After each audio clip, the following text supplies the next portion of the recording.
ఒక 10 days back మా client ఒకతను వచ్చి, సార్ ఒక పాన్ నెంబర్ చెప్తాను, ఆ పాన్ నెంబర్ది సిబిల్ రిపోర్ట్ కావాలి అని అడిగారు.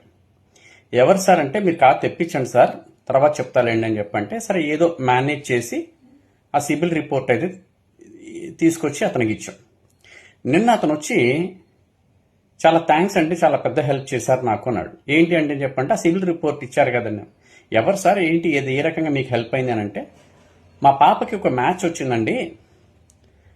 సో అతను చూస్తే ప్రాపర్టీస్ ఏవో ఒక 2 హౌసెస్ ఉన్నాయని చెప్పన్నారు, కారు ఉందని చెప్పన్నారు, జాబ్ చేస్తున్నాడు, సాఫ్ట్వేర్ జాబ్ చేస్తున్నాడు.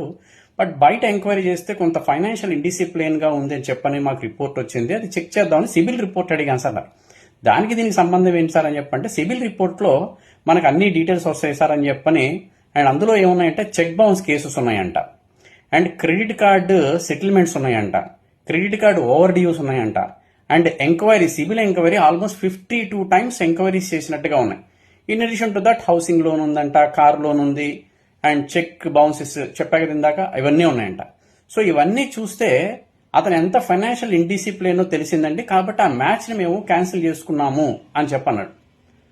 ఓహో, సో ఆడపిల్ల పెళ్లి చేయాలి అని చెప్పానంటే అబ్బాయి క్యారెక్టరే కాకుండా, ఫ్యామిలీయే కాకుండా, క్రెడిట్ స్కోర్ కూడా చూస్తారు.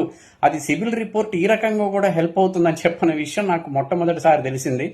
సో అబ్బాయిలు జాగ్రత్త. సో మీరు ఫైనాన్షియల్ ఇండిసిప్లిన్ ఉన్నారా లేదా అని చెప్పనేది మీ సిబిల్ స్కోర్ చూస్తే అర్థమైపోతుంది. కాబట్టి మీకు పెళ్లిళ్ళు కావాలి అని చెప్పంటే, మీరు జాబ్లో ఎంత డిసిప్లిన్డ్గా ఉంటారో అదేవిధంగా మీరు ఫైనాన్షియల్ డిసిప్లిన్ కూడా ఉండాలి. సిబిల్ రిపోర్ట్ని ఈ రకంగా కూడా వాడుకోవచ్చు, ఈ రకంగా కూడా హెల్ప్ అవుతుంది. క్యారెక్టరే కాకుండా క్రెడిట్ స్కోర్ కూడా పెళ్లికి చూడాలి అని చెప్పన్న విషయం మొట్టమొదటిసారిగా నేను వింటున్నాను. చాలా బాగుంది కాన్సెప్ట్ కూడా.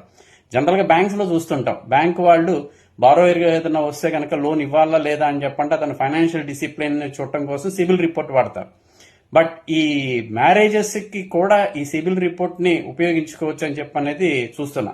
ఈ మధ్య చాలా చోట్ల వింటున్నా, మెడికల్ రిపోర్ట్ చూస్తున్నారని చూసా కానీ, బట్ సిబిల్ రిపోర్ట్ అనేది మొట్టమొదటిసారి వింటున్నా. బట్ ఐడియా బాగుంది, కాన్సెప్ట్ బాగుంది.